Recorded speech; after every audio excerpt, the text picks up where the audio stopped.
A Werewolf Shifter Romance, written by Amelia Hart. Chapter 1, Shadows and Ash. The castle stood silent under a moonless sky when Torsten arrived 3 days ahead of schedule. His patrol along the northern territories had concluded faster than anticipated. No signs of encroachment. No rival packs testing boundaries. The peace should have been comforting. But his wolf remained restless beneath his skin, pacing with an unease he could not name. Rather than wake the guards at the main gate, Torsten approached through the eastern path that led to the service entrance near the kitchens. His boots made no sound on the frost-hardened earth. Years of tracking prey had taught him how to move through darkness without disturbing it. The leather and furs he wore, traditional vestments of his position, carried the scent of pine smoke and winter wind. He was Alpha King. Not merely lord of one pack, but sovereign over all shifter territories from the Iron Mountains to the coastal cliffs. At 32, he had held this authority for 5 years, ever since his father fell defending their borders. 3 years ago, he lost his Luna to an ambush. Since then, something vital had been missing, a hollowness that no amount of duty could fill. The kitchen door opened without resistance. He stepped into warmth and the lingering smell of bread baked hours earlier. The great hearth dominated one wall, its stones blackened by generations of use. Torsten expected emptiness at this hour, the hour between midnight and dawn, when even the most diligent servant slept. Instead, he found her. A young woman knelt before the hearth, her back to him as she scraped ash from the stones with methodical precision. She wore a simple dress of undyed linen, the fabric thin and worn, patched in several places. Her dark hair hung in a braid down her spine, strands escaping to frame a face he could only see in profile. She worked quickly, silently, as though afraid to disturb the night itself. Torsten recognized her immediately. Sable, daughter of Beta Ulrich, his father's most trusted advisor and now his own. He had seen her occasionally over the years, always in the background, always silent. She rarely attended gatherings, and when she did, she remained at the edges, eyes downcast. He realized with uncomfortable clarity that he knew almost nothing about her beyond her name and parentage. He took a step forward, intending to announce his presence rather than startle her. But the floorboard creaked beneath his weight. Sable's reaction was immediate and visceral. She jerked upright, spinning toward the sound. The movement pulled her dress tight across her shoulders, and the worn fabric tore further at the seam. The right side of her bodice fell away, exposing her shoulder and the upper curve of her back. What Torsten saw made his wolf surge forward with sudden, violent fury. Her skin was a landscape of brutality. Fresh welts, angry and red, crossed older scars that had healed white and raised. The pattern was unmistakable to anyone with military training. These were not accidental injuries. These were deliberate, systematic, administered with precision designed to cause maximum pain while avoiding permanent damage to vital areas. Sable gasped, her green eyes wide with terror as she recognized him. She grabbed at the torn fabric, trying desperately to cover herself, but her hands shook so violently she could barely hold it in place. "Your Majesty," she whispered, the words catching in her throat. She dropped into an awkward curtsy, wincing as the movement pulled at her injuries. "I did not know you had returned. I was just finishing the hearth before morning. I will leave at once." "Stop." Torsten's voice came out harder than he intended. His wolf was too close to the surface, responding to the scent of blood and fear that filled the small space. He forced himself to gentle his tone. "Stand up. Do not bow." She obeyed, but kept her eyes fixed on the floor. Her whole body trembled. The fear scent intensified, sharp and acrid. It made something twist painfully in his chest. "How did you get those marks?" he asked, though he already suspected the answer. The pattern was too familiar. He had seen it before on soldiers being disciplined for severe infractions. "I fell," Sable said quickly. Too quickly. "Yesterday I fell down the stairs carrying water. It was clumsy of me. Look at me." She flinched at the command but raised her eyes. In the dim firelight, he could see they were a striking green, the color of new leaves in spring. They were also filled with such profound terror that it made his breath catch. This was not the fear of someone caught doing something wrong. This was the fear of someone who expected violence. Those marks were not made by falling, Torsten said carefully. He kept his distance, sensing that if he moved closer she might bolt. Those are whip marks. From a training lash, specifically. The kind used in the practice yards for soldiers who break formation. Her lips pressed together. She said nothing, but her hands twisted in the torn fabric of her dress until her knuckles went white. Who did this to you? No one, Your Majesty. I told you. I fell. Sable. He made her name a gentle question rather than a demand. I can see at least 24 scars on your back. And those are only the ones visible. Some of them are years old. You did not get those from falling. Tears gathered in her eyes, but she blinked them back with fierce determination. Please, she whispered. Please, I must return home before dawn. If I am late, there will be consequences. The careful phrasing told him everything. Consequences. Not from neglecting her duties, but from someone who monitored her movements. Someone who would punish tardiness. Torsten's hands curled into fists at his sides. His wolf snarled inside his mind, demanding to know who had done this, demanding blood and retribution. He forced the rage down, knowing it would only terrify her further. Turn around, he said quietly. Let me see your back. Your Majesty, please. That was not a request.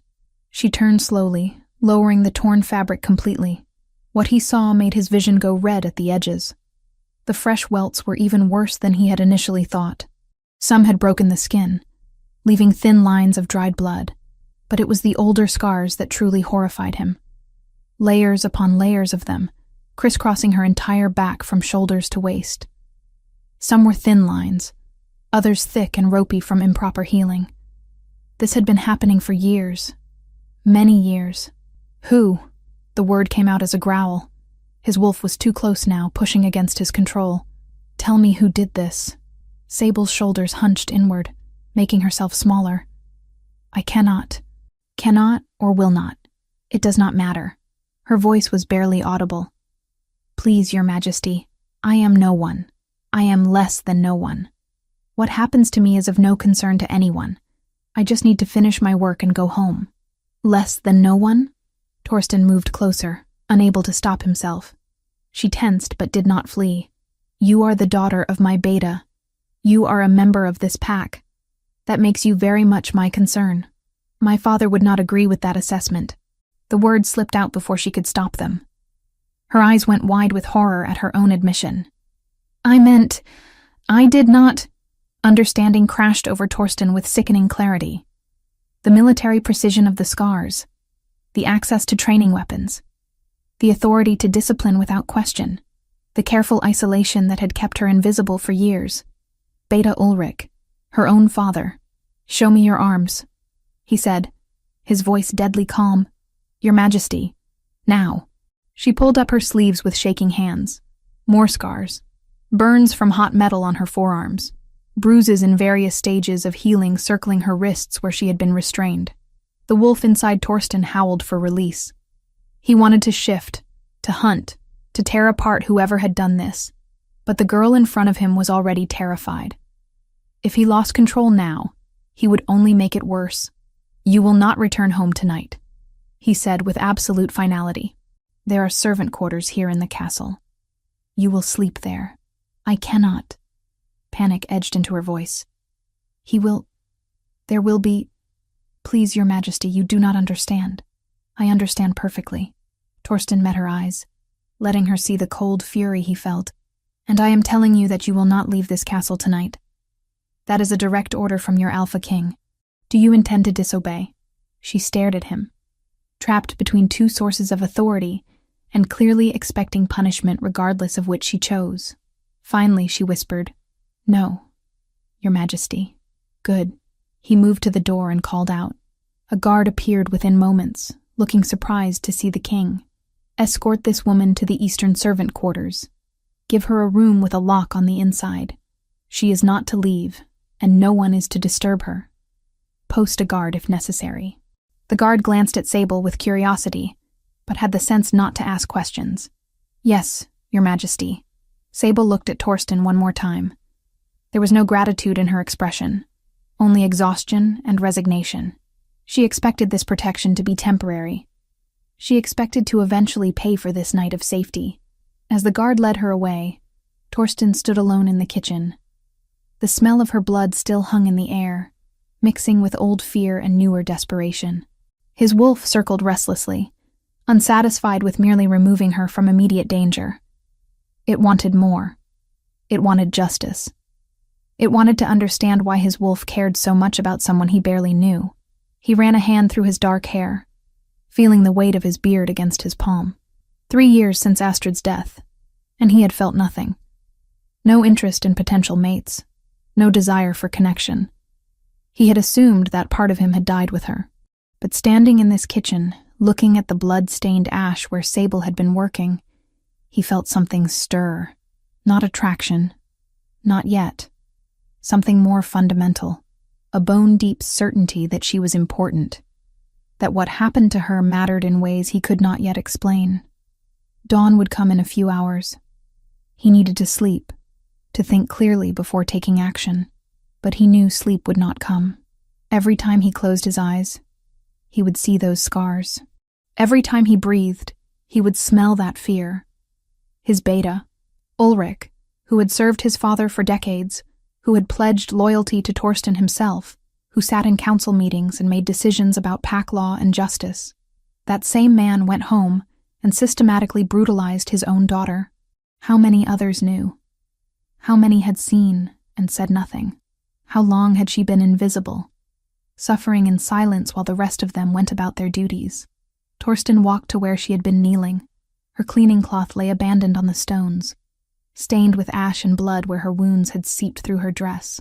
He picked it up, the fabric rough against his palm. Tomorrow, he would begin asking questions. Tomorrow, he would start unraveling the truth. But tonight, he would stand here in this kitchen and acknowledge a fundamental failure. He was Alpha King. He was supposed to protect his people, and he had not even known one of them needed protecting. His wolf growled low and furious. And for once, Torsten agreed completely. Someone would answer for this. Someone would pay. But first, he needed to understand. And then he needed to make sure Sable never went back to that house again. Chapter 2. Hidden Truths. Torsten did not sleep that night. He stood on the battlements watching the eastern sky gradually lighten from black to deep blue to pale gray. Somewhere in the servant quarters below, Sable was either sleeping or lying awake, probably wondering what fresh hell this intervention would bring her. He suspected the latter. People who lived with constant fear did not rest easily. When dawn finally broke across the mountains, he descended to the great hall. Servants were already moving through the corridors, preparing for the day. He watched them with new eyes, wondering how many other invisible sufferers moved among them, how many secrets these stone walls contained. He positioned himself where he could observe the kitchen entrance without being obvious. He needed to see her routine, to understand the scope of what had been hidden in plain sight. Sable appeared shortly after sunrise. She wore a different dress, equally worn and patched, and moved with careful precision that suggested every motion caused pain. She kept her head down as she entered the kitchen, disappearing from his view. He gave her a few minutes, then followed. The kitchen bustled with morning activity. 3 other servants prepared breakfast for the castle's inhabitants, their chatter falling silent when Torsten entered. Sable stood at the far counter, scrubbing vegetables with single-minded focus. She had not looked up when he entered, though her shoulders had tensed slightly. She knew he was there. "Continue your work," Torsten told the others, his tone making it clear this was not a social visit. They obeyed, though he caught nervous glances passing between them. He spent the next hour simply observing. Sable worked without pause, moving from one task to another. When the head cook distributed morning bread to the staff, she took none. When someone asked if she wanted ale, she shook her head silently. She ate nothing, drank nothing, spoke to no one. When one of the male servants passed close behind her carrying firewood, she flinched so violently she nearly dropped the pot she was holding. The man did not even seem to notice, but Torsten noticed. His wolf noticed. Over the following days, he continued his observation while maintaining his regular duties. Council meetings felt interminable when he knew Sable was somewhere in the castle working herself to exhaustion. He found excuses to walk past the kitchens, the laundry, the storerooms where she labored. A pattern emerged. She arrived before dawn and left after dark. She never ate proper meals, only scraps if anything at all. Her movements were those of someone accustomed to making themselves invisible, to taking up as little space as possible. And every single time a man came near her, even in passing, her entire body went rigid with anticipation of violence. On the third day, Torsten sought out the castle's oldest servants. He found Berta in the weaving room, a woman who had served his grandfather. "Tell me about Ulrich's daughter," he said without preamble. Berta's weathered face creased with discomfort. "Sable? She is a quiet girl, Your Majesty. Hard worker. How long has she worked in the kitchens? 8 years, perhaps. Since she was 16. And before that, she lived in her father's house. Rarely saw her at all after her mother passed. When did her mother die? 15 years ago. Childbirth. The babe did not survive either. Berta's fingers stilled on her loom. Ulrich took it hard. Changed him, some said. Changed him how? Became stricter. More focused on honor and discipline. Said the pack had grown too soft. She hesitated. Your Majesty, if I may ask, why these questions about the girl? Answer mine first. Did anyone ever see marks on her? Injuries? Berta's silence was answer enough. You saw, Torsten said flatly, and said nothing. It was not our place. She whispered. Ulrich is Beta. He has authority over his own household. And the girl never complained, never asked for help. What were we to do? Torsten left without responding because he did not trust himself to speak. His wolf raged against the injustice of it. Not just Ulrich's abuse, but the collective failure of everyone who had seen and chosen convenience over compassion. He went to the records room next, pulling dusty volumes that chronicled pack ceremonies and official proceedings. It took him most of the afternoon, but he finally found what he was looking for. 8 years ago, a ceremony of maturity. All young shifters underwent their first formal transformation before the pack at age 16, proving their ability to control the change. It was tradition, celebration, a rite of passage. Sable's entry was brief and clinical. Transformation incomplete. Subject experienced partial shift only, accompanied by severe distress. Ceremony concluded early. Beta Ulrich requests authority to provide private instruction and discipline at home to correct deficiency. The Alpha King at the time, Torsten's father, had granted the request. His signature marked the bottom of the page. Torsten sat back, a sick feeling settling in his stomach.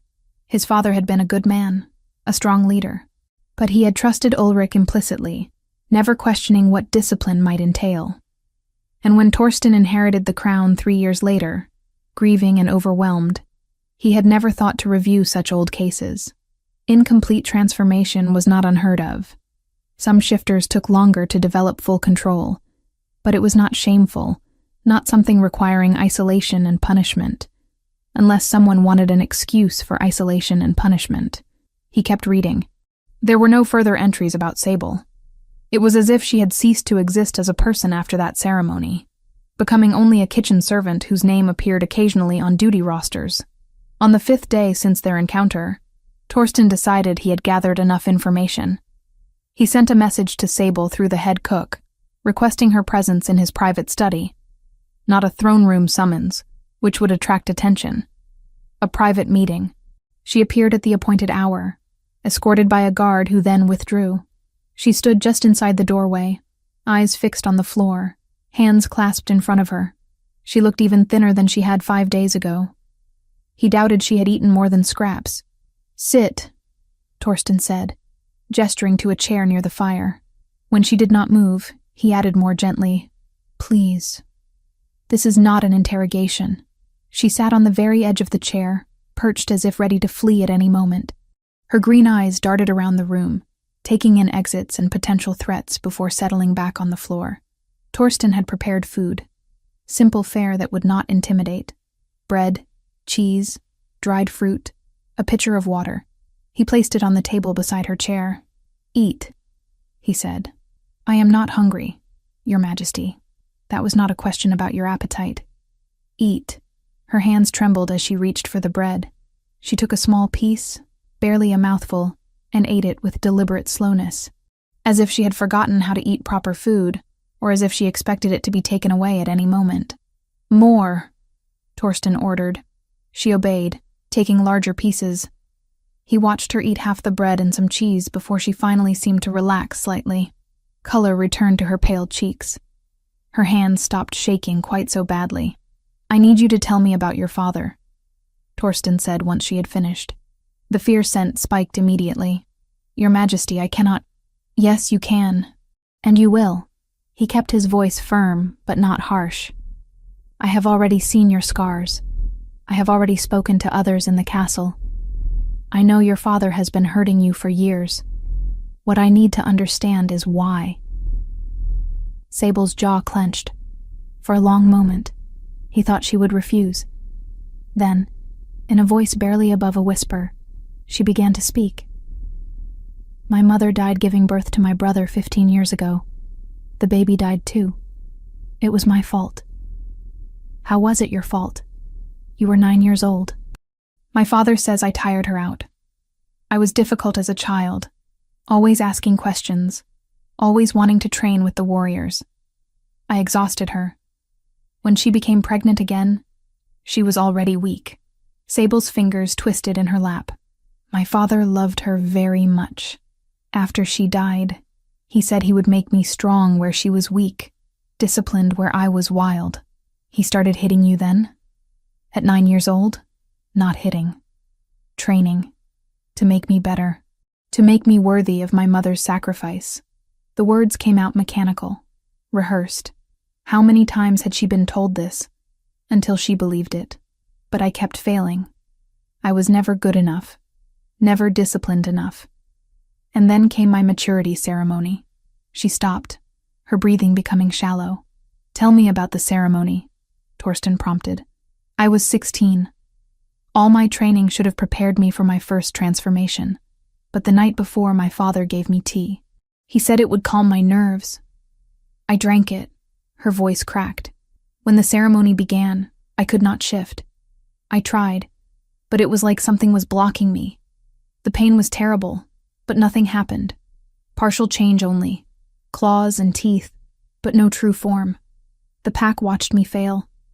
They watched me scream and writhe on the ground, unable to complete what every other shifter does naturally. Your father gave you something that blocked the transformation. She looked up at him sharply, genuine surprise crossing her face. How did you... I read the records, and I have seen enough sabotage to recognize it. Torsten leaned forward. He drugged you deliberately, Sable. He made you fail on purpose. No, but there was doubt in her voice now. He would not. Why would he do that? To give himself an excuse. A failed transformation meant you needed private discipline. It meant he could isolate you, control you, hurt you, all under the guise of correction. And no one would question Beta Ulrich's methods for dealing with his defective daughter. The words were harsh, but they needed to be said. She needed to hear the truth. Sable stood abruptly, her chair scraping back. I should return to my duties. Sit down. Your Majesty. Sit. Down. This time it was an alpha command, layered with power that made her wolf respond instinctively. She sat, but her whole body vibrated with tension. I am going to investigate this formally, Torsten said. I am going to bring your father before the council and present evidence of what he has done. And I am going to make sure he never touches you again. You cannot. Panic filled her voice. You do not understand what he is capable of. He is Beta. He has authority, respect, allies. They will never believe me over him. And when they do not, when you cannot prove anything, he will take me home and he will... She cut herself off, chest heaving. He will not take you anywhere. You are under my protection now. Protection. She laughed, a broken sound. For how long? A week? A month? Eventually, this will fade from your attention. You will have other matters to attend to. And I will still be his daughter, his property, his shame to correct as he sees fit. The resignation in her voice was worse than the fear. She truly believed nothing could change. Torsten rose and moved closer, crouching so their eyes were level. She tensed but did not flee. Listen to me carefully. I am Alpha King. What I say becomes law, and I am telling you that you are under my personal protection. You will not return to that house. You will not be alone with your father. You will not be hurt again. Do you understand? Why? The question was barely audible. Why do you care? I am no one. I am the broken daughter of your beta. I have no value to anyone. You are a member of my pack. That gives you value. That gives you protection. He held her gaze. And what was done to you was wrong. It was evil, and I will not allow it to continue. Tears gathered in her green eyes but did not fall. You cannot promise that. Watch me. For the first time since he had met her, something other than fear crossed her face. Hope, perhaps, or the beginning of belief. It was fragile, easily shattered, but it was there. I need you to trust me, Torsten said quietly. Just for a little while. Can you do that? After a long moment, Sable nodded. It was a small movement, hesitant and uncertain. But it was agreement. Good. Then we begin tomorrow. I will convene the council. And this time, the truth will be heard. Chapter 3. The Reckoning. The council chamber felt colder than usual when Torsten entered the following morning. 7 members sat around the heavy oak table, their faces showing varying degrees of curiosity and concern at being summoned with such urgency. Beta Ulrich sat in his customary seat to the right of where Torsten would stand, his expression calm and unreadable. Torsten took his position at the head of the table, feeling the weight of the leather and fur mantle across his shoulders. His beard was freshly trimmed, his bearing that of absolute authority. This would be no casual discussion. This was judgment. I have called you here to address a matter of grave concern, he began, his voice carrying clearly through the stone chamber. A matter that touches on the very foundation of our laws regarding protection of pack members. The council members exchanged glances. Ulrich remained perfectly still, though something flickered in his eyes. Wariness, perhaps. 3 nights ago, I discovered evidence of systematic abuse against a member of this pack. Abuse that has continued for years, hidden from view, ignored by those who witnessed it. Torsten let the words settle. The victim is Sable, daughter of Beta Ulrich.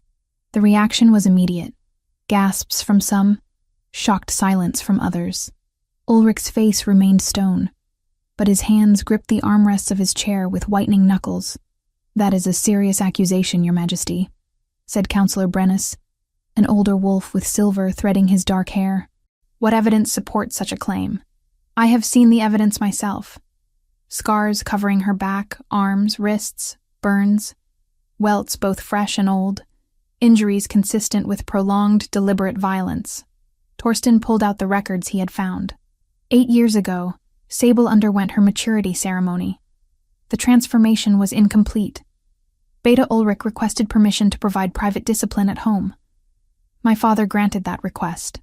Since then, Sable has been isolated, working as a servant in our kitchens, while her father has used that failed ceremony as justification for years of brutality. She is clumsy, Ulrich said, his voice steady. Always has been. Falls frequently. I have tried to teach her grace, but she resists instruction. The marks on her back are from a military training lash. The pattern is unmistakable. Torsten's voice hardened. Do not insult this council's intelligence by claiming otherwise. Perhaps she requires strict discipline, offered Councillor Hakan, though he looked uncomfortable saying it. Some young wolves are more difficult than others. She is 24 years old, Torsten said. She has been receiving this discipline since she was 9, when her mother died. At what point does discipline become torture? Ulrich finally moved, rising from his chair with deliberate slowness. My daughter is weak. She has always been weak. Her mother spoiled her, made her soft. When my mate died bringing a son into the world, a son who did not survive, I was left with a daughter who had none of the strength her mother possessed. It became my duty to forge that strength, to make her worthy of the bloodline she carries. By beating her? Torsten asked quietly. By starving her? By teaching her that her only value lies in how well she can endure pain? I did what was necessary to prevent her from becoming a burden on this pack. Ulrich's composure began to crack. heat entering his voice. And I was proven correct. At her maturity ceremony, she could not complete a basic transformation. She writhed on the ground in front of the entire pack, humiliating herself in our family name. That failure proved she needed stronger measures. Tell me about the tea you gave her the night before the ceremony. Ulrich froze. It was only for a heartbeat, but everyone in the chamber saw it. What tea? He said carefully. The tea you gave her to calm her nerves. Her words. Torsten moved around the table, closing the distance between them. What was in that tea, Ulrich? Chamomile. Lavender. Herbs to help her sleep. I wonder what the royal healer would say if we asked her to examine your daughter. If we asked her to look for traces of blocking agents in her system. The kind of herbs that suppress the transformation. Torsten stopped directly in front of his beta. I wonder what she would find. The chamber went absolutely silent. Even the crackling fire seemed to quiet.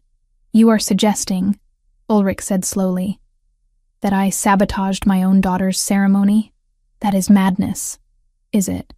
You wanted an excuse. A public failure that would justify taking her home, isolating her, controlling her completely. What better way than to ensure she could not transform? I would never. Ulrich's face flushed with anger. She failed because she is defective, because she is weak. I took measures beforehand to protect the pack from witnessing worse. I gave her suppressants to ensure that if she could not complete the transformation, at least she would not fully lose control and harm someone. I was protecting others from her inadequacy. The confession hung in the air like smoke.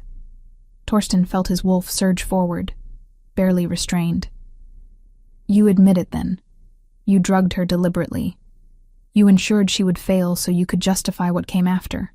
Ulrich seemed to realize what he had said. He looked around the table, seeing the horror on the faces of his fellow council members. I acted in the interest of the pack. A defective Omega is a danger. I contained that danger.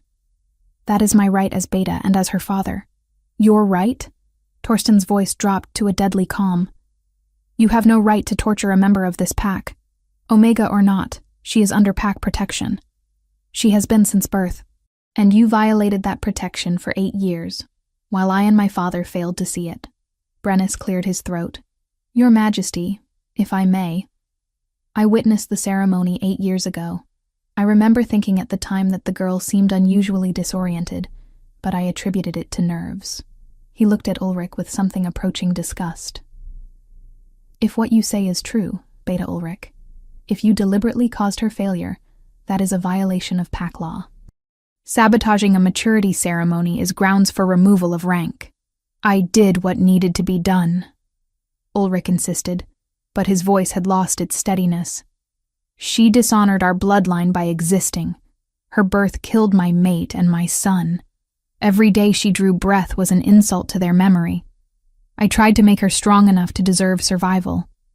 I tried to forge her into something useful, but she remained weak, defiant, ungrateful for the attention I gave her. Attention. Torsten repeated the word as if tasting poison. You call years of beatings attention? I call it necessary correction for an Omega who could not even manage a basic transformation. Because you prevented it. The shout echoed off the stone walls. Torsten's wolf was so close now, his eyes flashing amber. You destroyed her ability, and then punished her for the destruction. You blamed a child for her mother's death and spent 15 years making her pay for the crime of surviving. Another council member spoke up. Aldwin, who rarely contributed but whose opinion carried weight. I must confess something. 3 years ago, I saw the girl in the market. She was carrying supplies for the kitchens. Her sleeve had slipped, and I saw burn marks on her arms. When I asked about it, she claimed an accident with hot oil. I suspected otherwise, but Ulrich was Beta. His authority over his household was absolute. I told myself it was not my place to interfere. I too saw signs, admitted Hakan quietly. She flinched whenever men came near her. I thought perhaps she was simply timid by nature. You all saw, Torsten said, looking at each of them in turn. You all suspected. And you all chose to do nothing because it was easier than confronting a man in power. Uncomfortable silence met his accusation. They could not deny it. I will not make that mistake. Torsten turned back to Ulrich. Effective immediately, you are removed from your position as Beta. You are stripped of all advisory roles and council privileges. You will be confined to the castle prison while a formal sentence is determined. You cannot do this. Ulrich's composure finally shattered. I have served this pack for 30 years. I served your father loyally through wars and famine. I have bled for our people. And you would cast me aside for disciplining my own daughter? You tortured her. I tried to make her strong. You broke her. Torsten's voice cracked like a whip. You took a child and you systematically destroyed her until she believed she deserved the pain, until she believed she was worthless, until she could not even eat a meal without permission. She is worthless. Ulrich spat. She killed my mate. She dishonored our name. Every day I looked at her and saw my failure to produce a worthy heir. I did what any father would do when faced with such disappointment. No. Torsten's voice went deadly quiet. Any father would have loved her, would have helped her grow, would have protected her. You are no father. You are a coward who beat a child because you could not face your own grief. Ulrich lunged forward, rage overtaking reason. Guards appeared from the doorway instantly, seizing him before he could reach the Alpha King. He struggled against their grip, his face contorted with fury. You have grown weak, Ulrich snarled as they dragged him back. Ever since Astrid died, you have been weak. You let emotion cloud your judgment. You see a pretty face with sad eyes, and you forget your duty to the pack. She has bewitched you somehow, turned you against your own people. This is not about justice. This is about you trying to fill the hole your dead mate left behind. The words struck deep, but Torsten did not flinch. Take him to the cells. Post guards, no visitors. As the guards hauled Ulrich toward the door, the former Beta turned back one last time. This is not over. You will regret choosing her over me. The pack will never accept a broken Omega as anything more than what she is. And when you finally see that truth, when you realize your mistake, it will be too late. The damage will be done. The door slammed shut behind him, cutting off whatever else he might have said. Torsten stood in the sudden silence, feeling the eyes of the council on him. Does anyone else wish to voice objections to my decision? No one spoke. Good. Then we are adjourned. He left the chamber without waiting for formal dismissal, his mind already racing ahead. Ulrich was contained, but Sable did not know that yet. She would have heard that the council was convened, would be waiting in terror for the outcome. He found her exactly where he expected to, in the kitchens, scrubbing the same pot over and over with mechanical precision. Her hands were raw from the hot water and harsh soap. She did not look up when he entered, but her shoulders tensed. Come with me, Torsten said gently. She set down the pot and followed without question, without looking at anyone else in the kitchen. They walked through corridors until they reached a section of the castle she had likely never entered, the residential wing where higher-ranking pack members lived. These will be your quarters, he said, opening a door to a modest but comfortable room. You have a lock on the inside. 2 guards will be posted in the hallway at all times. No one enters without your permission. Sable stood in the doorway, staring at the room as if it were a trap. What happened at the council? Your father confessed. He admitted to sabotaging your transformation ceremony. He is being held in the cells pending formal sentencing. Her legs seemed to give out. She caught herself against the door frame, breathing hard. He will kill me. When he gets out, he will kill me. He will not get out. Not for a very long time. Torsten moved closer but maintained distance. You are safe now. Why? The question came out broken. Why are you doing this? I am nothing. My father is right. I am worthless, broken, a shame to our bloodline. Why would you risk his anger? Risk the council's disapproval? Risk political complications for someone like me? Torsten had asked himself the same question throughout the sleepless nights. He still did not have a complete answer. But he had part of one. Because you are my responsibility, he said quietly. Because I failed you. And I will not fail you again. Because what happened to you was wrong. And I have the power to make it right. She looked at him then, really looked at him. And he saw the desperate hope warring with years of learned helplessness in those green eyes. I do not know how to be safe, she whispered. Then I will teach you. Chapter 4. Healing Wounds. The room felt too large. Sable sat on the edge of the bed, hands folded in her lap, staring at walls that held no memories of pain. Clean linens, a window with actual glass, a hearth with wood already stacked beside it. Luxury beyond anything she had known in 8 years. She did not sleep that first night. Every creak of settling wood made her jump. Every footstep in the corridor sent her heart racing. The lock on the inside of the door felt like a lie. Locks could be broken. Doors could be forced. Safety was an illusion that would shatter the moment she let herself believe in it. Dawn came eventually. With it came a knock at her door, gentle but firm. Sable? A woman's voice, aged and kind. I am Marin, the castle healer. The Alpha King has asked me to examine you, if you will allow it. Sable opened the door slowly. The woman standing there had white hair braided in the traditional style. Deep lines around eyes that held both wisdom and warmth. She looked familiar, though Sable could not place why. I knew your mother, Marin said softly, as if reading her thoughts. You have her eyes. May I come in? Something about the mention of her mother made Sable step aside. Marin entered, carrying a worn leather bag that smelled of herbs and healing salves. I will need to see the injuries, Marin said, setting her bag on the table. I promise to be gentle, and you may tell me to stop at any time. No one had ever asked Sable's permission for anything before. The novelty of it made her throat tight. She removed her dress with trembling hands, standing in only her thin undergarments. Marin's sharp intake of breath was the only sound for several long moments. Sweet ancestors, the healer whispered. She moved closer, professional detachment warring with obvious horror. Child, how long has this been happening?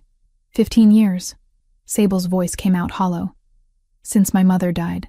Marin's hands were gentle as she examined each scar, each burn, each place where skin had healed wrong from lack of proper treatment. She said nothing, but Sable saw tears gathering in the old woman's eyes. The Alpha King wants to know about the transformation blocking, Sable said quietly. Can you tell? Let me check. Marin pulled out several small vials from her bag, mixing herbs with practiced efficiency. Drink this. It will make any foreign substances in your blood glow under moonlight. Sable drank the bitter mixture. Marin led her to the window where morning sun was just beginning to brighten the sky. She held Sable's wrist up to the light, examining the veins carefully. There, Marin breathed. Do you see that faint gray tinge? That is wolfsbane residue. Not the killing kind, but the suppressing kind. In your system for years, I would guess. Enough to damage your connection to your wolf without killing you outright. My father gave me tea, Sable heard herself saying. Almost every night. He said it would help me sleep, help me think clearly. It was poisoning you. Marin's voice shook with anger. Slowly, carefully, keeping you weak and disconnected from your wolf. I suspect he increased the dose before your maturity ceremony to ensure complete suppression. Can it be fixed? Yes, but it will take time. Months of treatment to purge the toxins and rebuild your connection. Teas, purification rituals, meditation to reconnect with your inner wolf. Marin squeezed her hand gently. It will not be easy, but you are stronger than you know. Sable wanted to laugh at that. Strong. She had spent 15 years being broken and had never once fought back. As if sensing her thoughts, Marin added, Survival is its own kind of strength. You endured what would have killed weaker souls. Now we teach you to thrive. Over the following days, Marin came every morning and evening. She brought salves for the scars, teas for the poison, and something Sable had forgotten existed, gentle conversation. Marin spoke of her own daughter, long since moved to a southern pack. She spoke of the weather, of castle gossip, of nothing and everything. She treated Sable like a person, not a problem to be corrected. The physical wounds began to heal. The emotional ones would take longer. Torsten visited every afternoon, always at the same time, always knocking first. At first, Sable could barely look at him. He was Alpha King. He had saved her, protected her, destroyed his own beta for her sake. The debt felt crushing. "You do not owe me anything," he said one afternoon, as if reading her mind again. They sat in her room, a careful distance between them. "This is not a transaction." "Then why?" she asked. The question that had haunted her since that first night. Why risk so much for someone like me? Torsten was quiet for a long moment. 3 years ago, I lost someone. My Luna, Astrid. We were patrolling the northern borders when we were ambushed by a rival pack. I was separated from her during the fighting. By the time I found her, he stopped, jaw clenching. I was too late. I have carried that failure with me every day since. "I am sorry," Sable whispered. "I tell you this because I understand guilt. I understand carrying weight that does not belong to you. Your mother's death was not your fault, Sable. Your father's cruelty was not your fault, and you do not deserve to punish yourself for surviving." The words cracked something inside her. Tears came before she could stop them, silent and overwhelming. Torsten did not try to touch her, did not offer empty comfort. He simply sat with her while she cried for the first time in years. After that, their conversations came easier. He told her about the burden of leadership, about the loneliness of sitting in council chambers making decisions that affected thousands of lives. She told him about the isolation of the kitchens, about making herself invisible, about the strange comfort that came from knowing exactly what each day would bring, even if that certainty involved pain. "You liked the predictability," Torsten said, understanding in his voice. "At least I knew what to expect. Now everything is uncertain. I do not know how to exist without rules telling me when to work, when to eat, when to sleep, when to hurt." She looked at her hands. "Is that pathetic?" "No. It is honest." 3 weeks passed. Then a month. The teas Marin prepared gradually shifted in composition as the wolfsbane purged from Sable's system. The scars on her back faded from angry red to pale pink. She started eating regular meals without prompting. Small victories that felt monumental. One afternoon, Torsten arrived with a proposal. "I want to start training you," he said. "Basic defense. How to protect yourself if you are ever in danger again." Sable's immediate response was fear. "I cannot fight. Everyone can fight. You have simply never been taught how." He stood, offering his hand. "Come. Just simple movements today. I promise not to push too hard." She took his hand, surprised by the warmth of it. He led her to a private training yard behind the castle, away from curious eyes. It was empty, except for practice weapons and training dummies. "Show me your stance," Torsten said.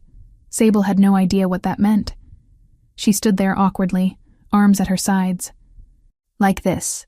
He moved behind her, gently adjusting her posture. His hands on her shoulders were careful, giving her every opportunity to pull away.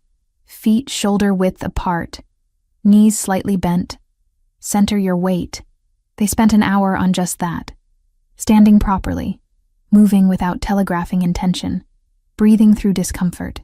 It was exhausting in a way that had nothing to do with physical exertion. Every instinct screamed at her to make herself smaller, to hide, to submit.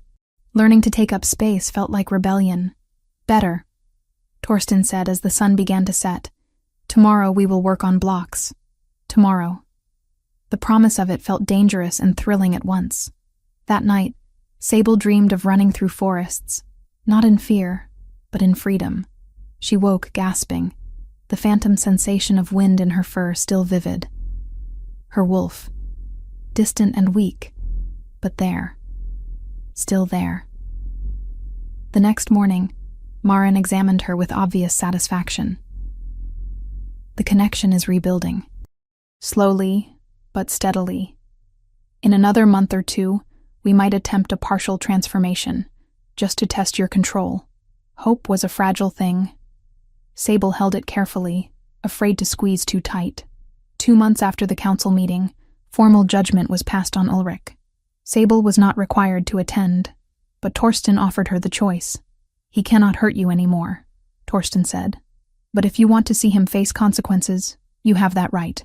She went. Not because she wanted to, but because some part of her needed to see it end. The council chamber was full. Ulrich stood in the center, hands bound, flanked by guards. He looked older than she remembered, smaller somehow, When his eyes found hers in the crowd, she saw hatred so pure it felt like a physical blow. "Beta Ulrich." Torsten's voice rang with absolute authority. "You have been found guilty of systematic abuse, of sabotaging a sacred ceremony, of violating pack law and basic decency. The council has voted. You are hereby stripped of all rank and titles. You are exiled from these lands for 5 years. You will be escorted to the eastern mountains at dawn and left there.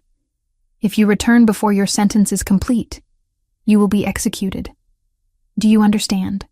I understand that you are a fool," Ulrich said, his voice carrying across the chamber. "That girl has bewitched you. She has always been manipulative, always playing the victim, and you have fallen for it completely. When you realize your mistake, when she shows her true nature, remember that I warned you." "Take him away," Torsten ordered. As the guards moved forward, Ulrich turned to look at Sable one last time. "You destroyed everything. Your mother, your brother, my honor, my position. I hope you are satisfied with the ruin you have wrought. You are a curse on our bloodline, and you will always be broken." The words struck deep, but Sable did not look away. She met her father's gaze and held it until he was forcibly turned around and marched from the chamber. Her hands were shaking. She clasped them together tightly, willing them to be still. Torsten appeared beside her, not touching but present, a wall between her and the lingering poison of those final words. "He is wrong," Torsten said quietly. About all of it. Sable wanted to believe him. She was trying to learn how. That evening, she returned to her quarters to find Marin waiting with a small package. "What is this?" Sable asked. "Open it." Inside was a training tunic and leather breeches, sized for her. Simple but well made. Clothing meant for movement, for strength, for someone who intended to fight. "The Alpha King commissioned them," Marin said with a smile. "He said you would need proper attire for training. That kitchen dresses were not appropriate for a warrior." A warrior. The word felt absurd and wonderful at once. Sable held the clothing against her chest, feeling something warm and unfamiliar bloom beneath her ribs. Not happiness, not yet, but maybe the beginning of it. Chapter 5. Growing connection. In the weeks that followed Ulrich's exile, the castle's rhythm shifted in small but undeniable ways.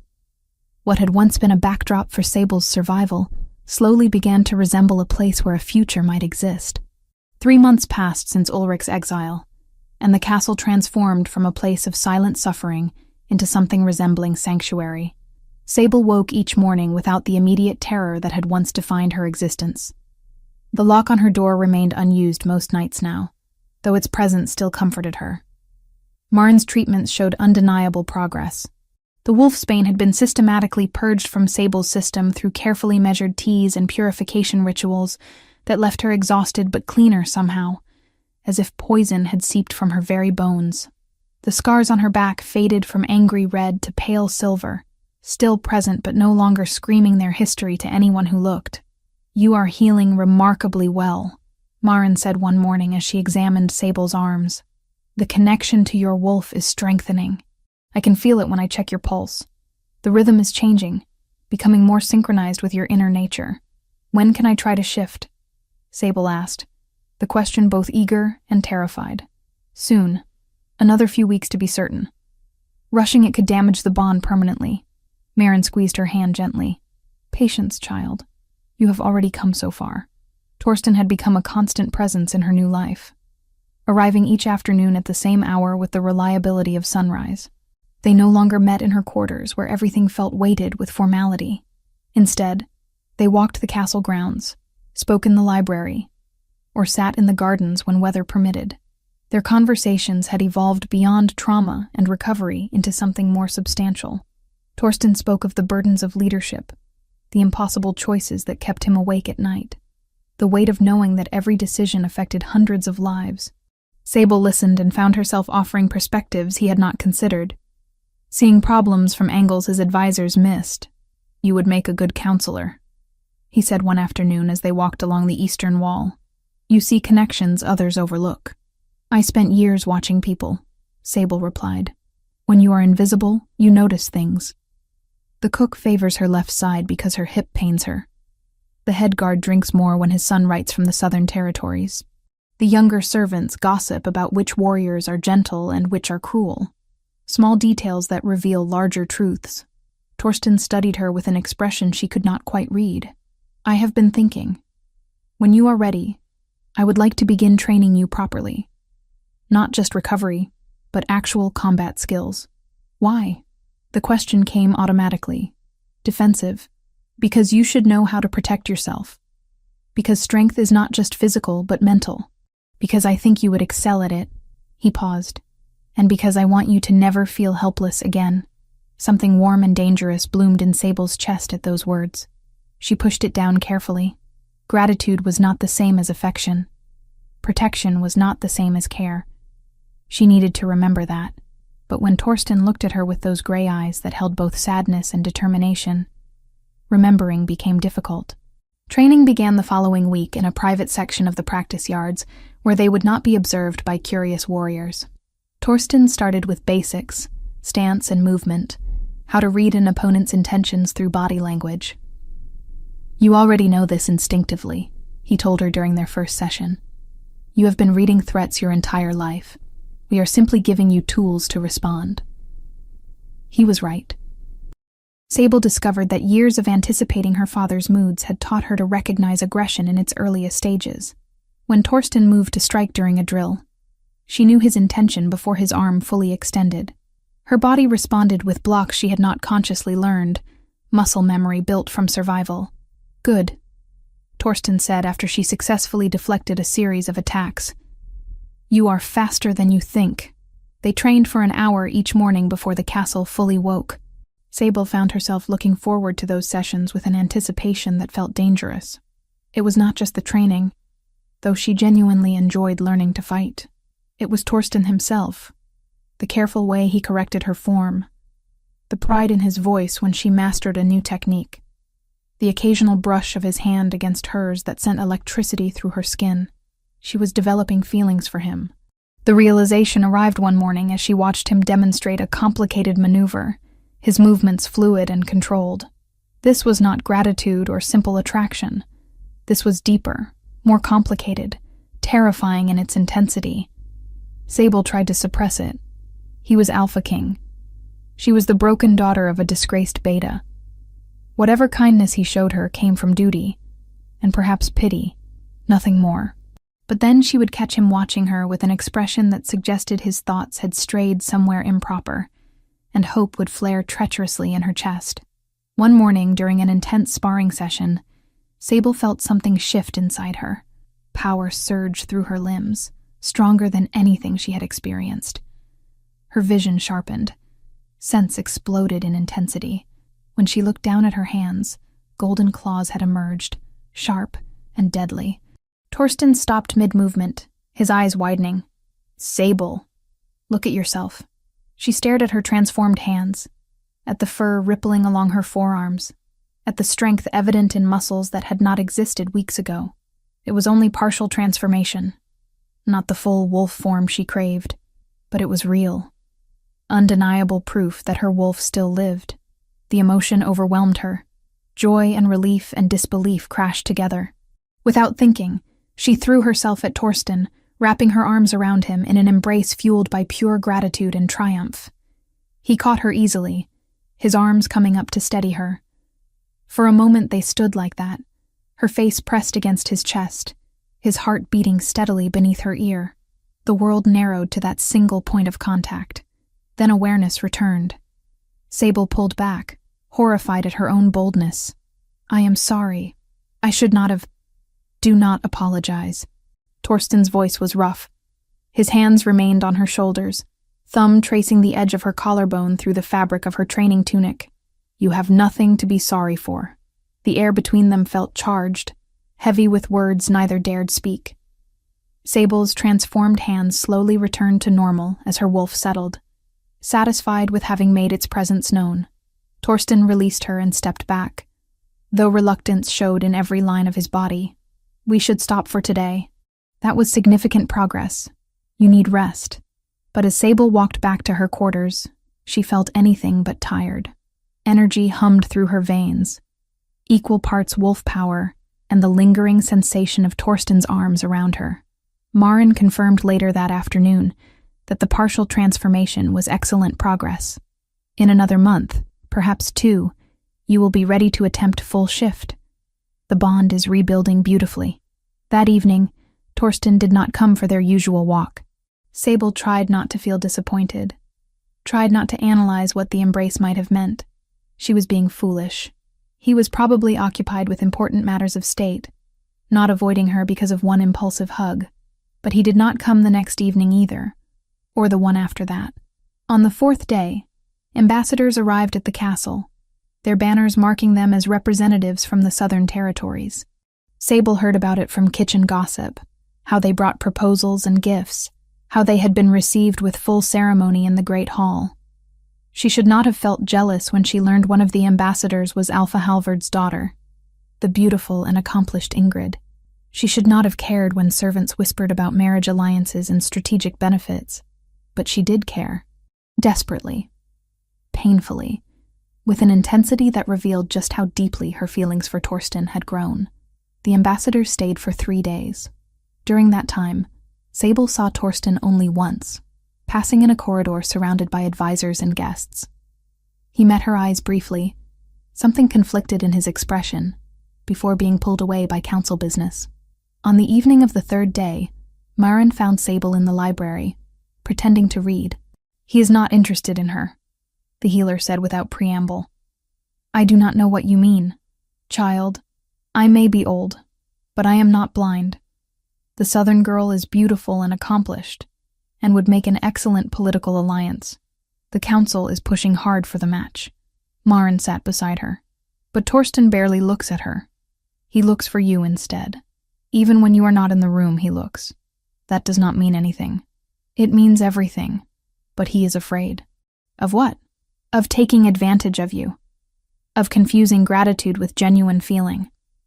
Of rushing you into something before you are ready." Maren's voice was gentle. "He cares for you deeply, Sable. But he does not want to pressure you.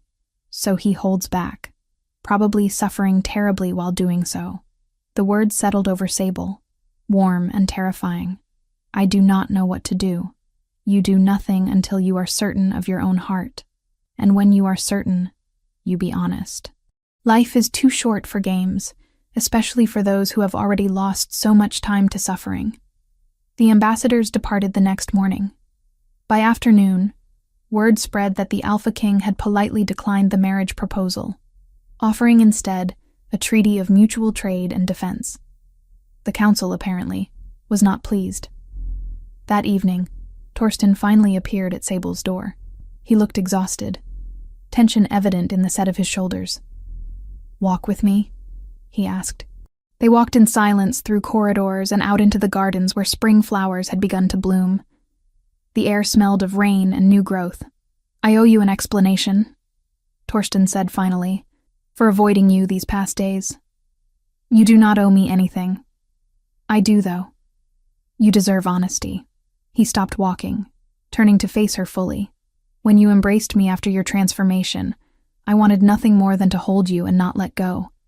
That terrified me. You have been through unimaginable trauma. The last thing you need is pressure from me, from someone in a position of power over you. You have never pressured me," Sable said quietly. "But I want to. That is the problem. I want to court you properly, to see if what I feel is real and lasting. But I am afraid of my own intentions, afraid that I am taking advantage of your vulnerability, afraid that you feel obligated because I protected you." Sable's heart hammered in her chest. "What do you feel?" "Something I have not felt since Astrid died. Something that grows stronger every day. When I am in council meetings, I think about what you would advise. When I train, I wish you were there. When I sleep, I dream of—" He stopped himself. "It does not matter what I feel if you are not ready, if you do not feel the same." The vulnerability in his voice undid something in Sable. This was not the Alpha King speaking. This was simply Torsten, a man who had lost love and found it again in the most unexpected place. "I thought I was alone in this," she whispered. "I thought you saw me as a responsibility, Something broken you needed to fix. You were never broken. Hurt, yes. Treated abominably, absolutely, but never broken. He took a careful step closer. Sable, I am asking your permission to court you properly. Not as king to subject, but as one person to another. If you need time, I will wait. If you do not want this at all, I will accept that, and never mention it again. Sable looked at him. At this man who had saved her life, and then taught her to save herself, who had been patient when she expected violence, who looked at her as if she mattered. The answer came easily. Yes, she said. I want that. The smile that broke across Torsten's face was worth every moment of uncertainty. He reached for her hand, and this time when their fingers interlaced, it felt like a beginning, rather than an ending. Chapter 6. Blood and Resolve. The message arrived on a gray morning 2 weeks after Torsten and Sable had begun their courtship. A messenger from the Northern Territories, mud-splattered and exhausted, delivered it directly to the Alpha King during breakfast in the Great Hall. Torsten read it once, his expression darkening with each line. Then he read it again, jaw clenching. What is it? Sable asked quietly. She sat beside him now at meals, a position that had caused some raised eyebrows among the council, but no outright objections. Trouble. The kind I have been expecting for 3 years. He handed her the parchment. The message was brief and brutal. Alpha Ragnar of the Northern Pack demanded the fertile hunting territories along the border, lands that had belonged to Torsten's pack for generations. If the demand was not met within 2 weeks, Ragnar would consider it an act of hostility and respond accordingly. War, in everything but name. This is the pack that killed Astrid, Torsten said, his voice low enough that only Sable could hear. They have been testing our borders for years, waiting for a moment of weakness. They think now is that moment. Because of me, Sable realized. Because you removed your beta, and the council is divided. They see instability. They see opportunity. Torsten stood, addressing the hall. Council, war room, now. The next hours blurred into strategic planning. Maps were spread across tables, marking patrol routes and defensive positions. Messengers were dispatched to allied packs requesting support. Warriors were called from outlying territories to reinforce the castle garrison. Sable watched from the edge of the room, technically present, but not participating. She listened as Torsten coordinated defense with the precision of someone who had fought and won battles before. The council deferred to his military judgment, even as they questioned his personal decisions. We should accept Ragnar's terms, Councillor Håkon suggested. The hunting grounds are rich, yes, but not worth pack lives. If we give him those lands, he will demand more next season, Torsten replied. Appeasement does not work with wolves like Ragnar. He respects only strength. Then we fight, said Brennus. But our forces are spread thin. We need every capable warrior. That evening, as Torsten prepared patrol strategies, Sable found him in his private study. Maps covered every surface, marked with positions and movements. I want to help, she said without preamble. Torsten looked up, exhaustion evident in the lines around his eyes. You are helping. Your presence here steadies me. That is not what I mean. I want to fight. I have been training. I can defend myself now. No. The word was absolute. Absolutely not. Why? Because I am not strong enough? Because I might fail? Because I cannot lose you. The admission came out raw. Torsten set down the map he had been studying. I have already lost one person I cared about to Ragnar's pack. I will not risk you the same way. You do not have the right to make that choice for me. Sable's voice remained steady despite her racing heart. I am not a fragile thing to be protected anymore. You have spent months teaching me to be strong. Let me be strong. Being strong does not mean throwing yourself into danger unnecessarily. And being cautious does not mean hiding from every threat. She moved closer. Torsten, I have spent my entire life being told what I cannot do, what I am not capable of. Please do not become another voice in that chorus. He stared at her, conflict written across his features. If something happened to you, then it would be my choice, my risk. You cannot protect me from everything, and trying to do so only makes me a prisoner again. A comfortable one, perhaps, but still caged. The argument went unresolved that night, but Sable saw the impact her words had. Torsten did not forbid her involvement again, though worry shadowed his every glance. 3 days later, scouts reported movement along the northern border. Not a full assault yet, but testing parties, probing for weaknesses. Torsten ordered increased patrols and moved warriors into position. Sable continued her training with renewed intensity.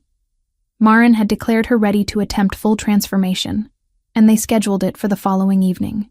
But Sable felt the shift building inside her even without ritual preparation. Her wolf paced restlessly, sensing the approaching conflict, eager to prove itself. The attack came suddenly, violently, and not where anyone expected. Torsten had been conducting a nighttime patrol of the eastern perimeter, accompanied by 6 warriors.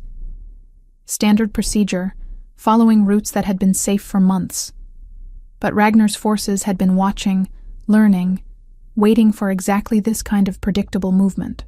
The ambush struck a mile from the castle, 5 warriors against Torsten's 7. They came from the forest in coordinated silence, aiming to kill or capture the Alpha King before reinforcements could arrive.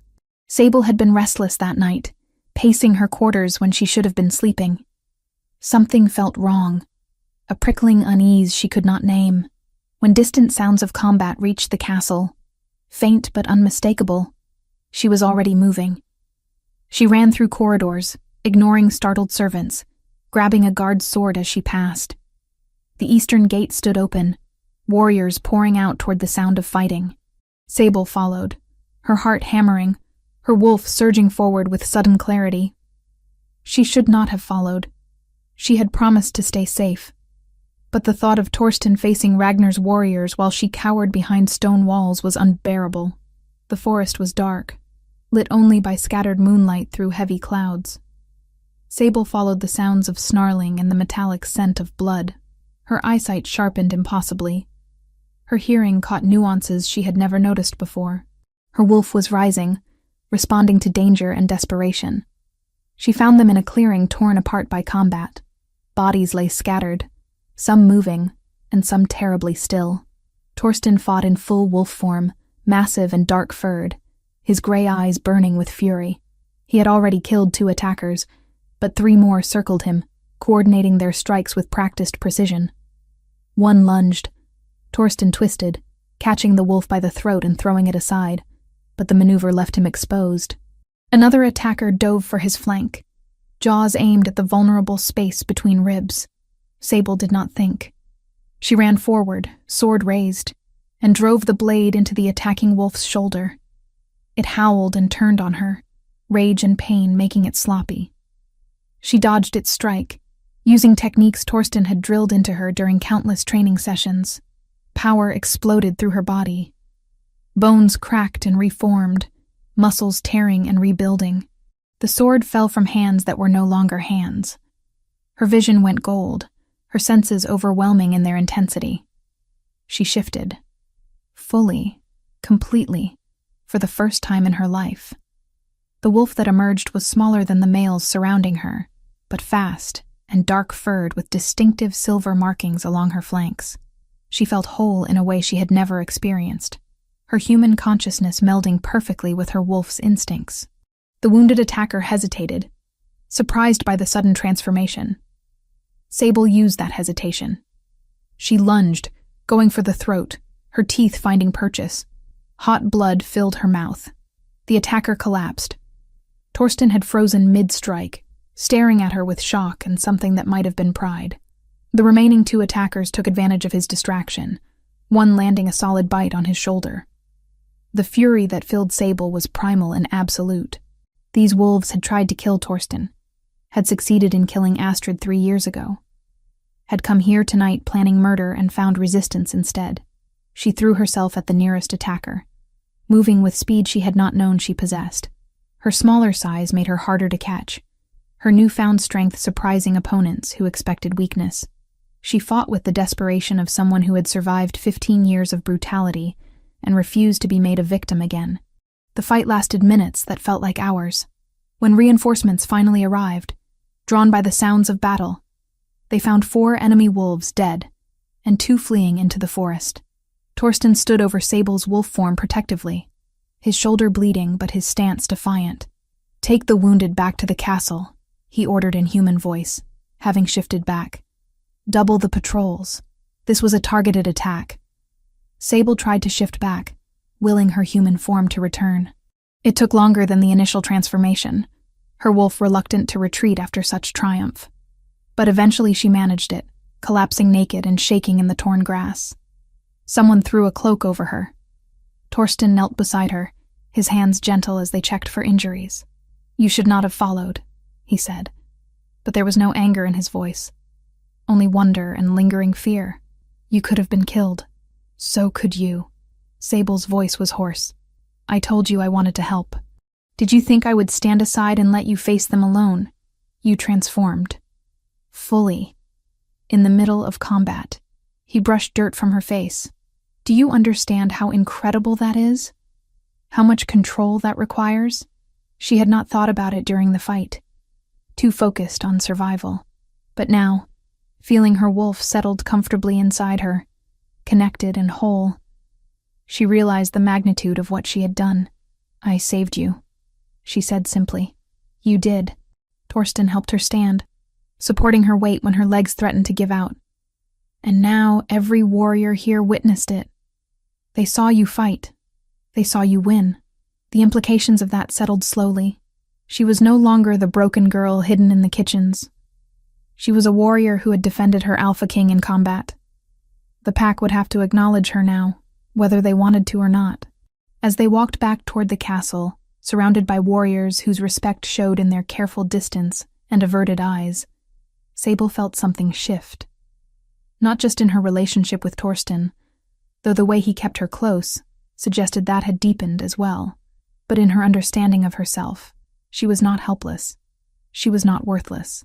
She was dangerous when provoked, capable when challenged, and strong in ways that had nothing to do with physical power alone. Ragnar had meant this attack as a display of dominance. Instead, he had given Sable the opportunity to prove herself not just to the pack, but to herself. The night was far from over. Wounds needed tending.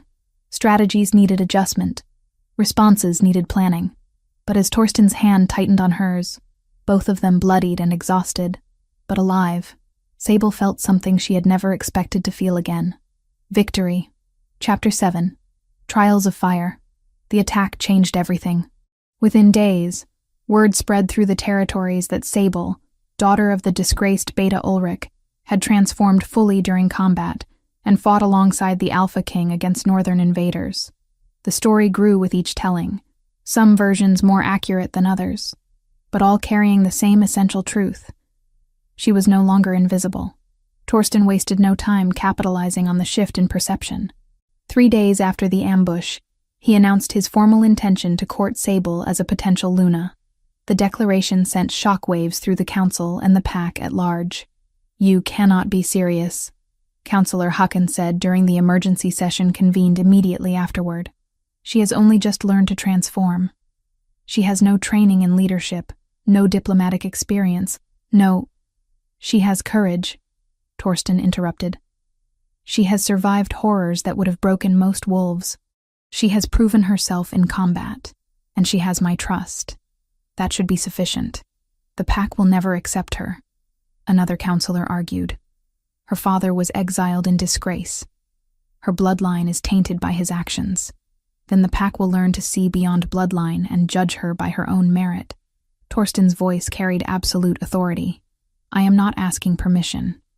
I am informing you of my decision. However, I acknowledge the concerns raised. Therefore, Sable will undergo the traditional trials of privation required for any potential Luna." The chamber fell silent. The trials were ancient tradition, rarely invoked in modern times, because most Lunas came from established families with proven leadership. 3 tests designed to evaluate fitness to lead: wisdom, strength, and heart. The trials have not been conducted in over 50 years. Brennis said carefully. "Are you certain this is necessary?" "I am certain it is fair. Sable will be judged by the same standards as any candidate. If she passes, no one can question her right to stand beside me. Sable learned of the trials later that evening when Torsten found her in the library. She had been researching pack law, trying to understand the position she now found herself occupying. 3 tests, Torsten explained, sitting beside her. The first is wisdom, a trial of judgment and mediation. You will be presented with a genuine dispute and required to resolve it fairly.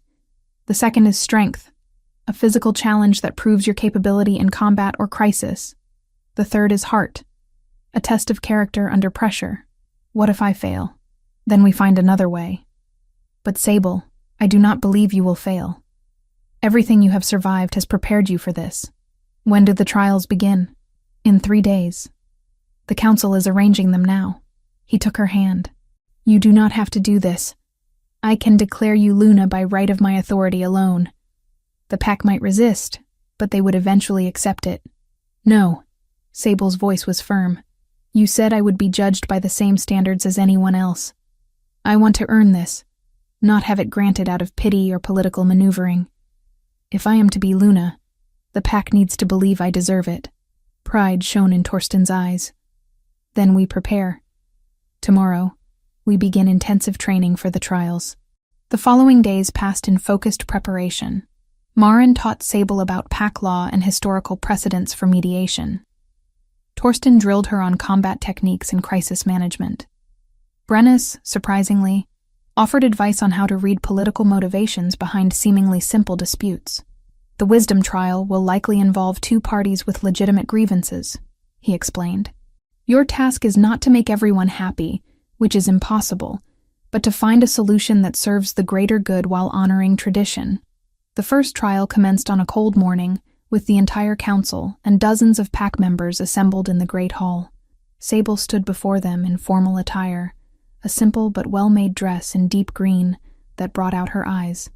Torsten sat to the side, officially present as witness, but forbidden from interfering. 2 families were brought forward, both farmers whose lands bordered each other. They had been disputing hunting rights on a section of forest between their properties for 3 years. Previous attempts at mediation had failed, and tensions had escalated to the point of violence between the younger members. State your positions, Sable said, her voice steady despite her racing heart. The first farmer, an older man named Gideon, argued that his family had hunted those woods for generations, long before the neighboring family had even arrived in the territory. Tradition granted him the rights. The second farmer, a woman named Petra, countered that the forest was technically unclaimed land, open to anyone who worked hard enough to track game there. Her family needed the meat as much as Gideon's did, and denying them access based solely on who arrived first was unjust. Both had valid arguments. Both had supporters in the assembled crowd. Sable could feel the weight of judgment pressing down on her shoulders. She spent an hour questioning both parties, asking about herd sizes, family needs, hunting patterns, and seasonal variations. The council watched with expressions ranging from skepticism to curiosity. Finally, Sable made her decision. The forest will be shared, she announced, but not randomly. Gideon's family will have exclusive hunting rights during autumn and winter, when game is most plentiful and preservation techniques allow for storage. Petra's family will have exclusive rights during spring and summer, when fresh meat is needed but cannot be stored as easily. Both families will work together to maintain the forest, clearing paths and protecting it from poachers. Any disputes arising from this arrangement will be brought to the council immediately, rather than escalating to violence. Silence followed her pronouncement. Then Brennus nodded slowly. A compromise that honors tradition while acknowledging present need. Neither family gets everything they want, but both benefit. Well reasoned. Gideon looked unhappy, but grudgingly accepted. Petra seemed surprised, but pleased. The council members exchanged glances, some impressed, others still reserving judgment. The first trial is past, Torsten declared. The second trial came 2 days later, designed to test strength and capability under pressure. Sable expected combat or a test of physical prowess. Instead, she was presented with a different kind of crisis. A child had wandered into the forest and become lost. Search parties had been looking for hours without success. As the trial, Sable was required to lead a team to find and retrieve the child before nightfall, when temperatures would drop dangerously. She was given 6 warriors to command, all of whom had more experience than her. Some looked openly skeptical about following orders from someone so recently a kitchen servant. Sable pushed past her intimidation. Form a line, 20 paces between each person. We move east from the child's last known location, sweeping in a grid pattern. Anyone with tracking experience, point out signs. Everyone else, watch for disturbed undergrowth or fabric caught on branches. We move quickly but thoroughly. Understood? They moved out, following her instructions with varying degrees of enthusiasm. Sable used every sense available to her, letting her wolf's instincts guide her through the forest. She noticed details others missed. A small footprint in mud, a broken twig at child height, the faint scent of fear carried on the wind. 2 hours into the search, she found the trail. The child had wandered east, then doubled back north, probably disoriented. She redirected the search party, pushing them hard. They found the girl just before dusk, cold and frightened, but unharmed, huddled beneath a fallen log. Sable approached slowly, speaking gently, her own memories of fear making her careful not to frighten the child further. "You are safe now," she said, wrapping her cloak around the shivering girl. "Let us get you home." The warriors who had doubted her carried new respect in their eyes as they returned to the castle. The child's parents wept with gratitude. The council acknowledged her success. "The second trial is past," Torsten said, his pride evident despite the required neutrality. The third trial was scheduled for the following evening, during the full moon. The trial of heart, the most difficult to quantify and the most subjective in judgment. Sable waited in her quarters as the sun set, trying to calm her racing thoughts. Marin had been unable to tell her what to expect. The trial varied depending on the candidate and the circumstances. When the summons came, it was not to the great hall, but to the courtyard. The council waited there in the moonlight, their expressions grave. Torsten stood with them, but something in his posture screamed alarm. "For your final trial," Brennus announced, "you must face a truth from your past. You must confront your greatest fear and prove that you have conquered it." 2 guards stepped forward. Between them, bound and furious, was Ulrich. Sable's world narrowed to that single figure, her father, who had beaten her for 15 years, who had poisoned her, who had destroyed her childhood and nearly destroyed her future. The man she thought safely exiled far away. He was intercepted attempting to return, Brennus explained. He violated his exile and was captured 3 days ago. "We have been holding him for this purpose. You are using him as part of my trial?" Sable could barely form the words. "Your greatest fear has always been your father. The trial requires you to face him, to show that you have moved beyond the power he held over you." Brennus gestured to the guards. "You will fight him one-on-one. Defeat him, and you pass. Fail, and you are deemed unworthy." "This is barbaric," Torsten growled, taking a step forward. "She should not have to." "It is tradition," another counselor interrupted. "The trial of heart requires facing one's deepest fear. For Sable, that fear has a name and a face." Ulrich's eyes locked on Sable, burning with hatred and something worse. Satisfaction. He had been given one final chance to hurt her, sanctioned by the very council that had exiled him. "Look at you," he said, his voice dripping contempt. "Playing at being strong, playing at being worthy, but I see the truth. You are still that pathetic child who cowered in the corner while I administered correction.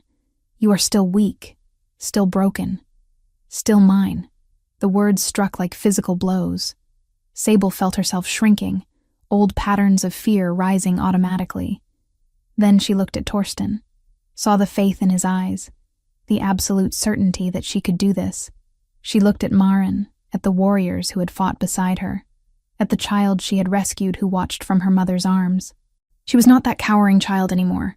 She had survived, had healed, had transformed. She had fought enemies in the forest and won. She had made decisions that affected lives, and made them wisely. "I am not yours," Sable said quietly. "I never was. You do not own me. You do not control me. You are nothing but a bitter man who mistook cruelty for strength and pain for discipline." "Then prove it," Ulrich snarled. "Fight me. Show everyone what you are really made of." The guards released him. He shifted immediately, his wolf form large and scarred from years of battle. He lunged without warning, going straight for her throat. Sable shifted in response, her transformation faster now, smoother. Her smaller wolf form dodged his attack, using speed where he had strength.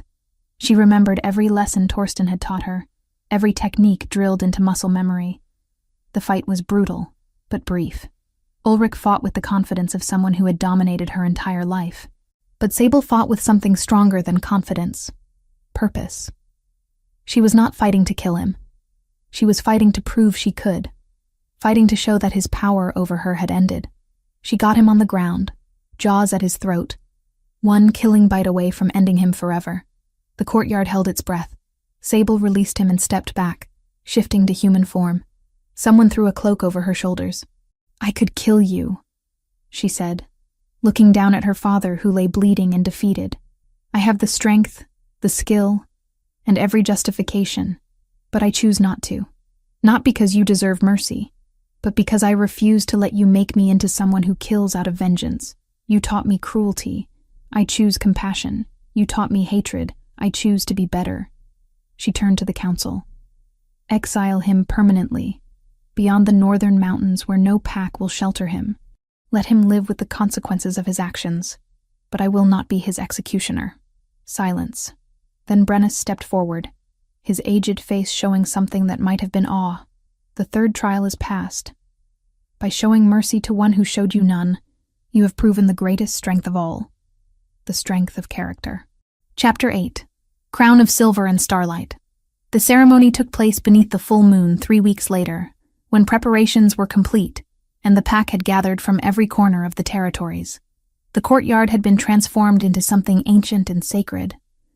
Torches burning in a circle around a raised stone platform that had witnessed countless bonding ceremonies over generations. Sable stood in her chambers as the sun set, staring at her reflection in the polished bronze mirror. The dress Maren had commissioned was unlike anything she had ever worn. Deep forest green with silver threading that caught the light. Leather accents at the shoulders and waist in the warrior tradition. Sleeves that left her scarred arms visible rather than hidden. A statement that she was both leader and survivor, both gentle and fierce. "You are ready," Maren said, adjusting the final details. The healer's eyes were suspiciously bright. "Your mother would be so proud of you, child. I wish she could see this. You knew her well? I delivered you into this world 24 years ago. I saw how much she loved you, even in those final moments." Maren squeezed her hand. "She would have fought armies to see you safe.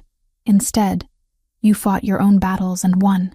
That is a different kind of strength, but no less powerful." A knock at the door announced Torsten's arrival. He wore formal leathers and furs, his dark hair braided in the traditional style, his beard trimmed close.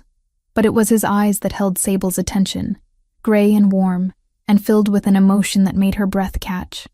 "The pack waits," he said, offering his hand. "Are you certain? Once we begin the ritual, there is no going back. You will be bound to me, to this pack, to responsibilities that will demand everything you have." "I have never been more certain of anything." She took his hand, feeling the rightness of it settle into her bones. They walked together through corridors now familiar, past servants who bowed with genuine respect, past guards who offered nods of acknowledgement. The castle that had once represented her cage now felt like home. The courtyard fell silent as they emerged. Hundreds of pack members circled the platform, witnesses to the ancient ritual. The council stood nearest, even the skeptics now showing acceptance, if not warmth. Children perched on their parents' shoulders, eyes wide with wonder.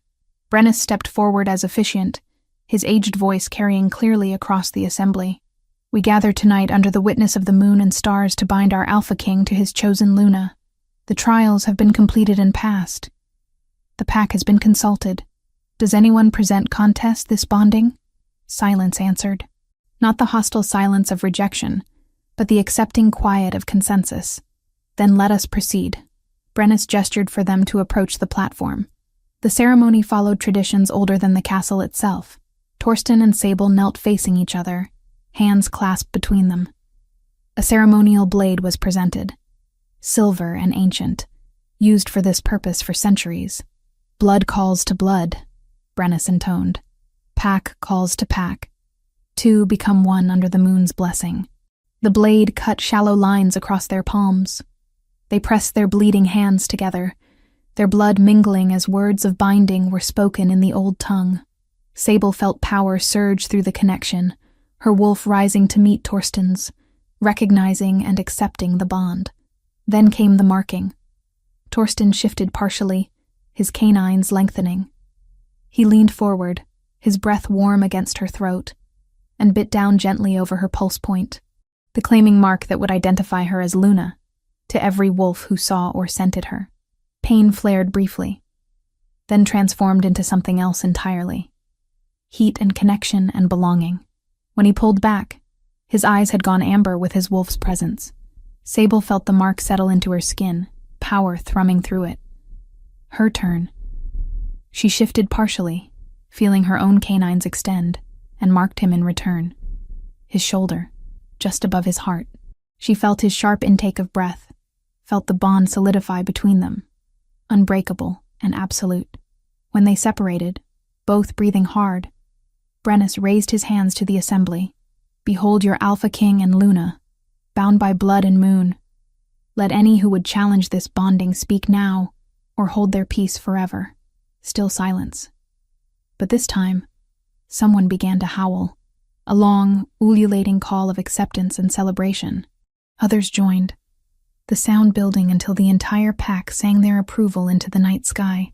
Even those who had doubted, even those who had questioned, they all acknowledged the completion of the ritual. Sable's own wolf rose in response, and for the first time, she howled with her pack, not as an outsider or a victim, but as their Luna. The sound felt like freedom given voice. The formal ceremony concluded with the presentation of Luna marks.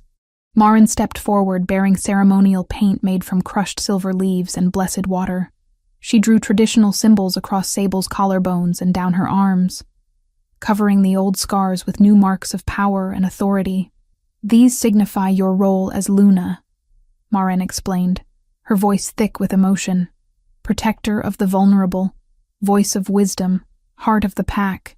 When the marks were complete, Torsten helped Sable stand. They turned to face the assembly together, his arm around her waist, her hand over his heart. My Luna, he said simply, and the pride in his voice echoed across the courtyard. The celebration that followed lasted until dawn. Food and drink flowed freely, music played, and pack members who had never spoken to Sable before approached with congratulations and offerings. Children brought her flowers. Warriors offered pledges of loyalty. Even the skeptical counselors bent their heads in respect. But amid the celebration, reality intruded. A messenger arrived near midnight with urgent news. Torsten read the dispatch, his expression hardening. What is it? Sable asked quietly. Ragnar. He has withdrawn his forces from our borders and sent a formal request for peace talks. The attack 3 weeks ago failed, and he has apparently decided that continued aggression is not in his interest. Torsten showed her the message. He offers a non-aggression treaty and trade agreements. Because you are strong, Sable realized. Because the pack is unified again. He sees no weakness to exploit. Partially. But also because word reached him about you. About your trials. About the bonding ceremony. About the pack's acceptance. Torsten's smile was grim. He remembers Astrid, how her loss weakened me. He expected the same vulnerability. Instead, he sees a Luna who fought beside her Alpha and earned her position through merit. It changes the calculation. Will you accept the treaty? That is not my decision alone anymore. What do you think, Luna? The title still felt strange, but Sable considered the question seriously. We accept, not because we fear him, but because peace serves the pack better than war. But we remain vigilant. Trust must be earned, not granted freely. Wise counsel. Torsten kissed her forehead. We will present it to the council tomorrow. Tonight we celebrate. Days later, when the treaty was formalized, and representatives from the southern territories had arrived to renegotiate the trade agreements they had previously offered. Sable found herself in the council chambers as a full participant rather than an observer. Alpha Halvard himself attended, along with his daughter Ingrid. "I will admit," Halvard said, studying Sable with frank appraisal, "when Torsten declined my proposal for alliance through marriage, I was offended. Now I understand why. You have proven yourself beyond any political match could have accomplished." Ingrid, surprisingly gracious, added, "The stories of your trials have spread through all the territories. You have become something of a legend. The Luna who rose from nothing to stand beside the Alpha King. I did not rise from nothing," Sable corrected gently. "I survived trauma, yes, but I am not defined solely by suffering. I am defined by what I chose to do afterward, by the strength I found within myself, with help from those who believed I was worth saving." Halvard nodded slowly. "You have wisdom beyond your years. I am pleased to offer formal alliance between our territories, not through marriage, but through mutual respect and shared interest." The treaty was signed that afternoon, witnessed by both councils. What Ragnar's aggression had failed to destroy, diplomacy and demonstrated strength had secured. Weeks passed into months. Sable grew into her role as Luna, discovering talents she had not known she possessed. She mediated disputes with fairness that earned respect. She trained young warriors, teaching them that survival required more than physical strength. She established safe places within the castle for those suffering abuse, ensuring no one else would endure what she had endured in silence. Torsten watched her with undisguised admiration as she transformed not just herself, but the pack's entire approach to protecting its vulnerable members. The laws he implemented at her suggestion became models that other territories began adopting. "You have changed everything," he told her one evening, as they stood on the battlements watching the sunset. "Not just for me, but for all of us. We changed everything," Sable corrected, leaning into his warmth. "You saved me first. You taught me I could be more than what I had been told I was. And you taught me that strength is not the absence of fear or pain, but what you do despite them." Marin appeared in the doorway behind them, her expression carefully neutral, but her eyes twinkling. "Your Majesties, the Council requests your presence. There are new proposals to review regarding the expansion of the protection laws to outlying villages." Duty called, as it always would. But as Sable walked beside Torsten through the castle, they now ruled together. She felt only gratitude for the path that had led here. From kitchen servant to Luna. From broken girl to powerful woman. From invisible to essential. The scars on her back would never fully disappear. The memories of 15 years of abuse would always lurk in dark corners of her mind, but they no longer defined her. They were part of her story. Yes, but not the conclusion. She had survived. She had healed. She had found love and purpose and belonging. And now, she would ensure that others found the same. That night, as the full moon rose silver and bright over the castle, 2 wolves ran through the forest together. One large and dark, one smaller with distinctive silver markings. They ran not from danger, but toward freedom, their howls blending into a song of triumph and joy. The Alpha King and his Luna. Partners in every sense. Leaders of a pack that had learned to see strength in unexpected places and value resilience as highly as any bloodline. And in the castle behind them, in quarters that had once housed a terrified servant girl, a single candle burned in the window. A light in the darkness, a beacon for those still suffering, a promise that change was possible. The end.